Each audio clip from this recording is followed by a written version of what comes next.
So let's stand up together, let's fight for our rights, and let's make sure that every child gets quality education. Primeiro, ouvir a criança. Primeiro, ouvir o jovem. Valorizar mais o superior interesse da criança. Portugal continua obrigado a assegurar a todas as suas crianças o cumprimento dos seus direitos, a realização das suas expectativas. O meu projeto de vida são as crianças e o Instituto da Criança. No entanto, ainda há milhões de crianças que sofrem com a guerra, a pobreza, a discriminação e a doença. Para cada criança, todos os direitos.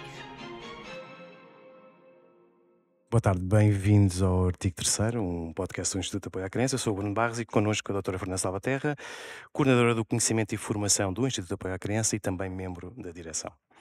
Olá, boa tarde. Eu queria começar por perguntar, não só voltando um pouco atrás a um grande estudo que a doutora Fernanda fez em conjunto com a doutora Mara e a doutora Rita, chamado Nem Mais Uma Palmada.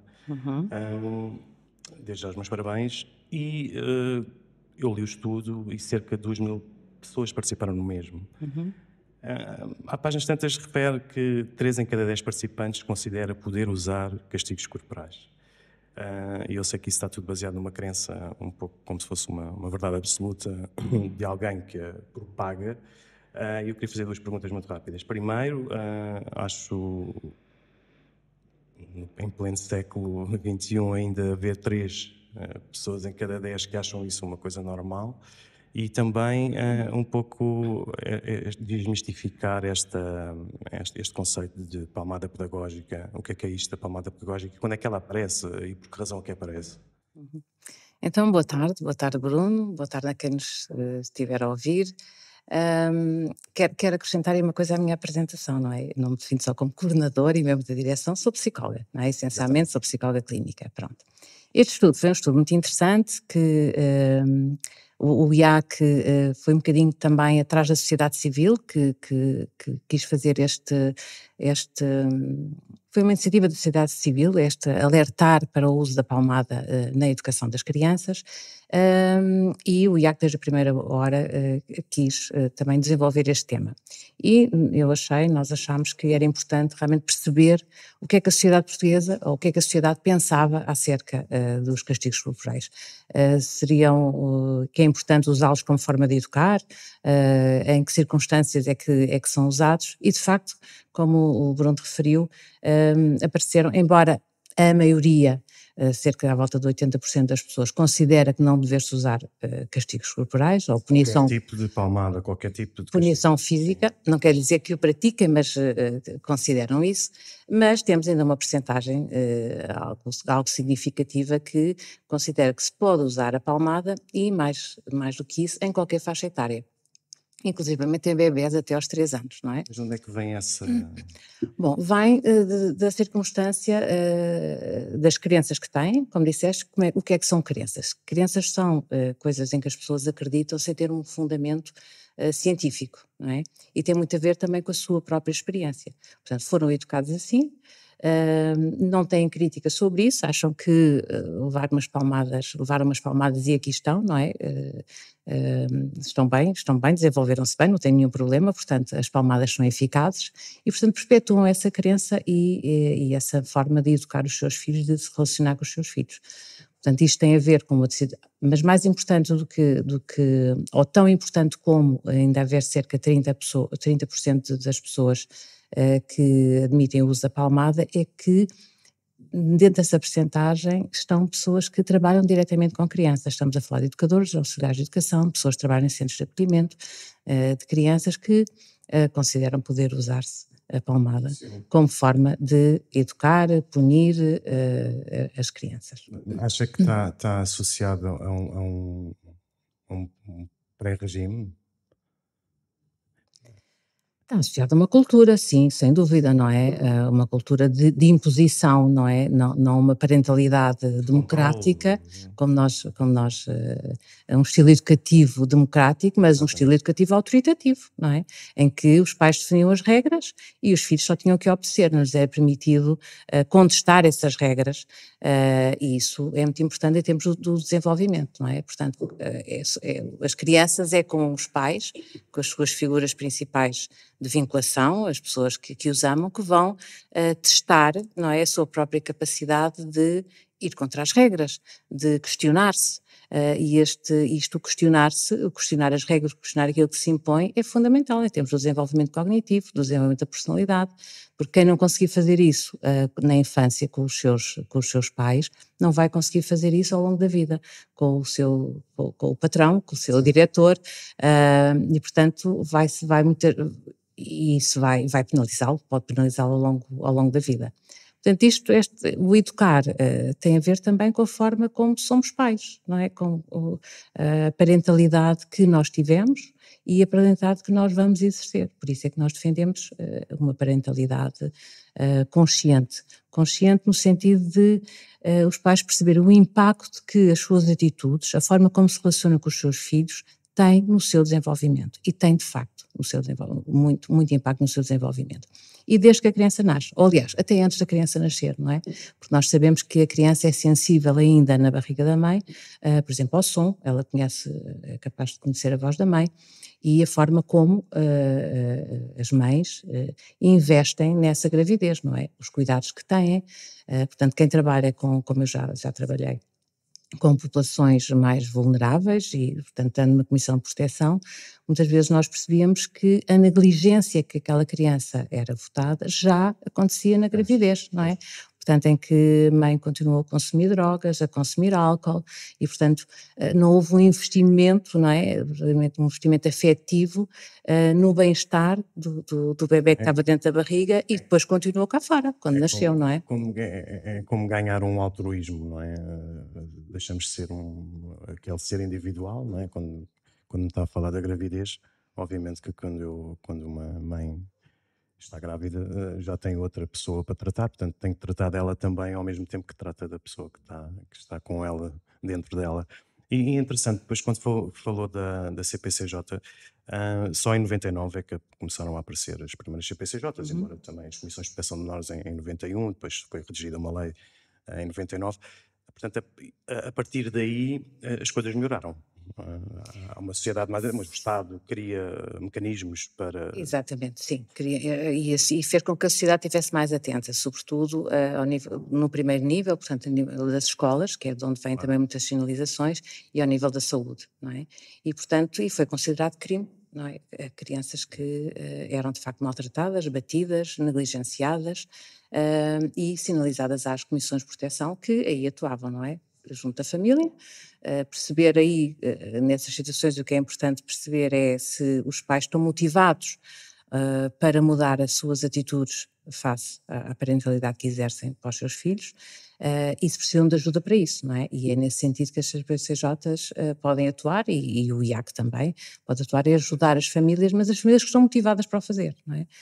Porque não está motivado. Como é que se motiva uma família?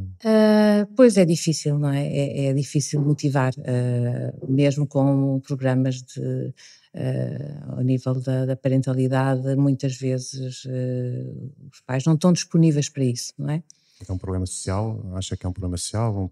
Uma sociedade mal desenhada que não tem tempo para as crianças, em que as escolas são depósitos dos filhos, porque não há tempo, sai do trabalho, as crianças passam 10, 12 horas dentro de uma escola.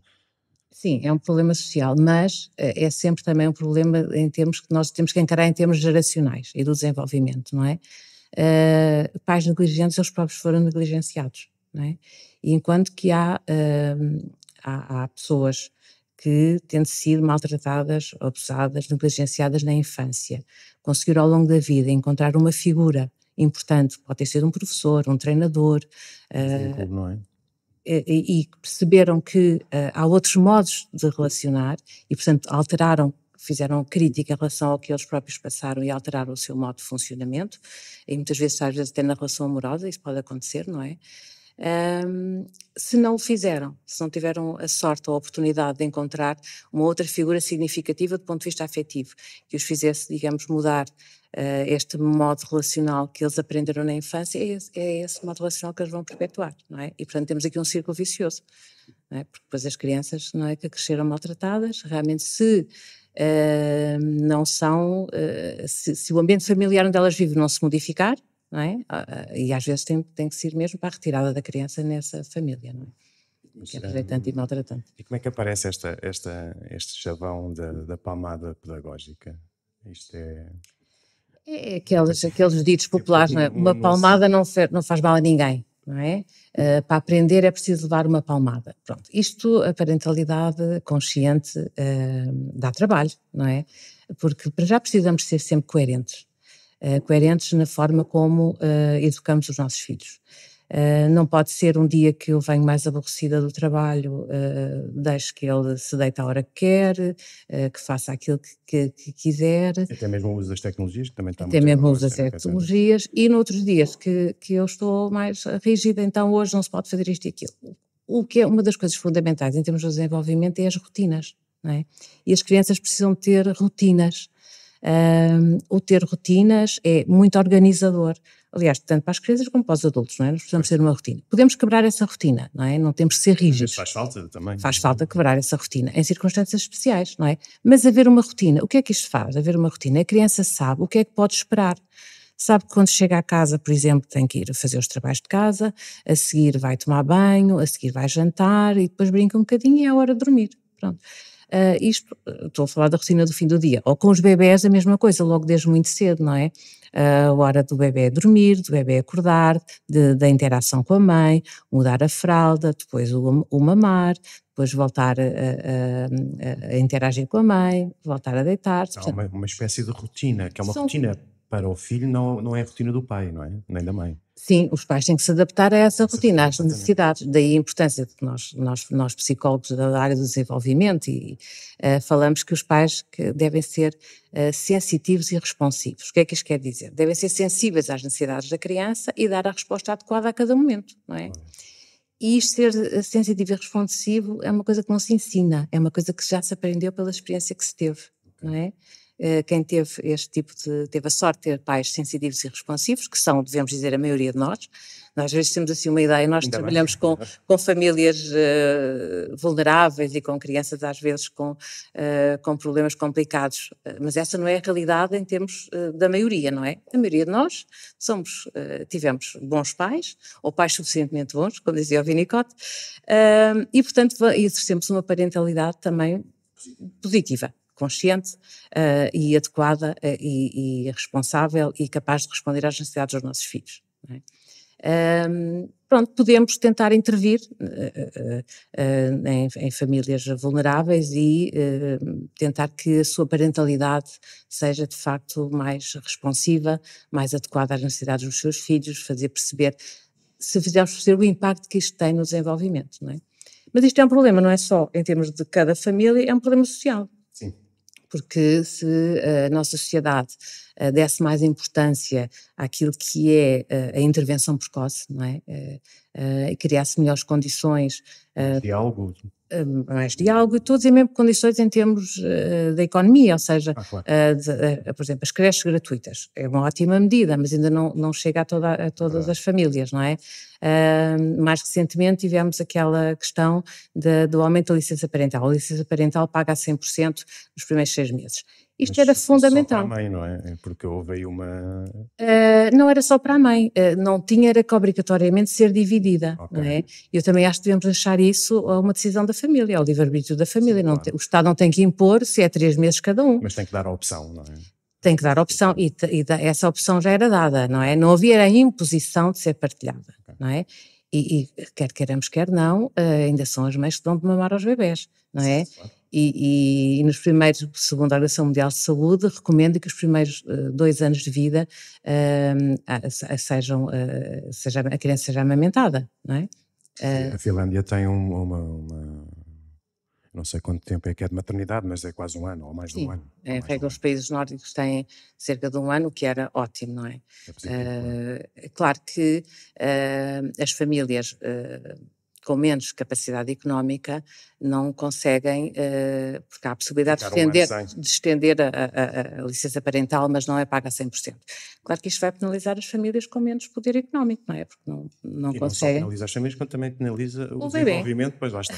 Como Mais diz a tarde. criança, não é? Porque se puder estar, vamos lá ver, o jardim de infância é muito importante, temos o desenvolvimento, mas a partir dos 2 anos e meio, 3, se a criança puder ficar com a sua família, com os seus pais ou com os seus avós, num ambiente mais restrito, é importante para o seu desenvolvimento, não é? Não tem Claro. nenhum déficit por não ir para o jardim de infância, não é? A partir de determinada idade em que a socialização torna-se muito importante, 3 anos e meio, realmente a relação com os pares, que é importante, conhecer outros adultos, outros modos relacionais, claro que isso é alargar os horizontes, isso é importante, não é?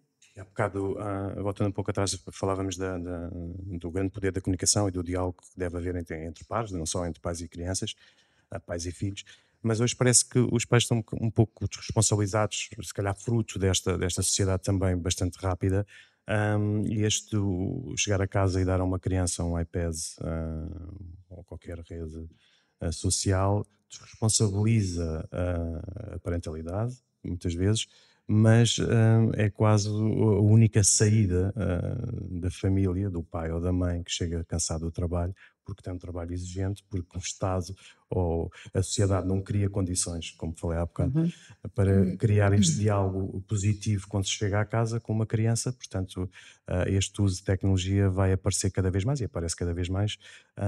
Como é que isto no futuro pode impactar o desenvolvimento cognitivo da criança, por exemplo? Pois, isso é uma incógnita, certamente acho que já está a impactar e vai continuar a impactar. Nós vemos agora muitos jovens que, de facto, os amigos são amigos virtuais, não é? Não têm amigos reais. E isso é fundamental, não é? A comunicação, o olhar, os olhos nos olhos, não é? Não é olhar para um ecrã, não é? Aquilo que estavas a dizer, realmente, das famílias que chegam a casa e já esgotadas, não é?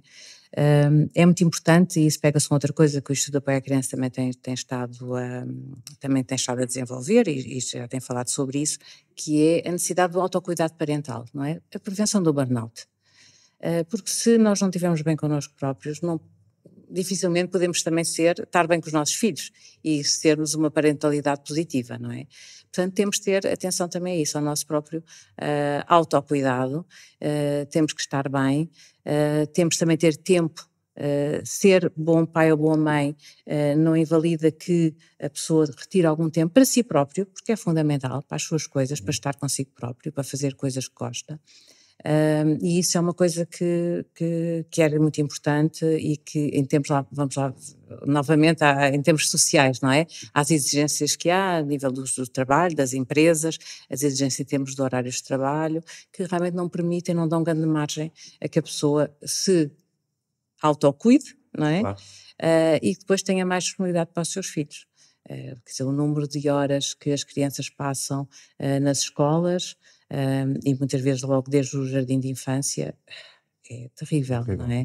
É terrível, não... E depois, o que eu queria dizer é, e bem, disseste há pouco, essa falta de diálogo, muitas vezes os ecrãs são os pontos de fuga, não é?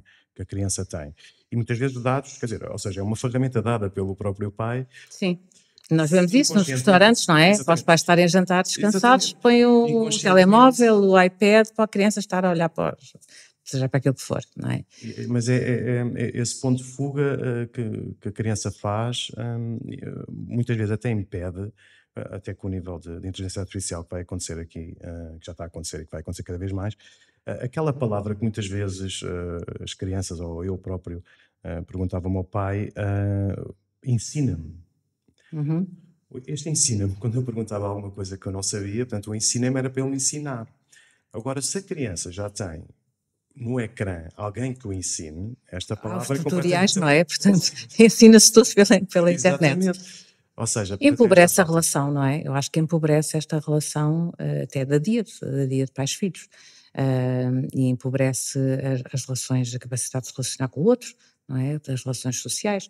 As tecnologias têm coisas positivas, não é? Dá-nos o acesso ao conhecimento, atualmente, e isso talvez seja até mais democratizado, não é? Porque todos nós, quem tem um telemóvel tem acesso ao conhecimento, mas realmente essas coisas têm que ser com conta, peso e medida, não é? E acho que é mais proveitoso para a criança quando os pais, voltando ao mesmo exemplo, vão ao restaurante levarem papéis e lápis para ele riscar e para ir mostrando os desenhos que faz à mãe e ao pai e poder interagir. Ou até na toalha de, Ou até na toalha de papel, se for esse, exatamente, do que passar o telemóvel para verem, para a criança estar fixada nos ecrãs. Então, acho que há uma criação, já não tanto de comunidade, mas de uma certa individualidade do ser humano, cada vez mais.